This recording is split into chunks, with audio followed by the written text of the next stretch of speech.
દ્વારકામાં સ્થાનિક સ્વરાજ્યની ચૂંટણીના અભાવે વહીવટદાર શાસન કરે છે। છેલ્લા 1 વર્ષથી દ્વારકામાં નગરપાલિકામાં વહીવટદાર હસ્તક તમામ વહીવટ કરવામાં આવે છે।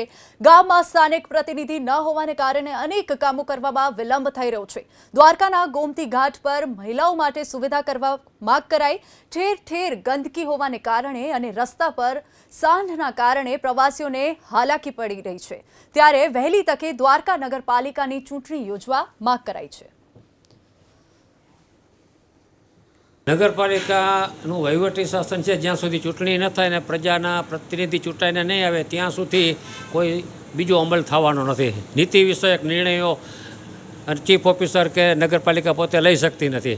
ખાસ કરીને અત્યારે જરૂરિયાત ગોમતી ઘાટે રૂમ જે બનાવવાનું છે લેડીઝને કપડાં ચેન્જ કરવાનો એની અગત્યતા છે। એ સિવાય બીજું સૌથી વધારે જરૂરિયાત છે આ આખા રાજ્યનો પ્રશ્ન છે ખૂટિયાનો।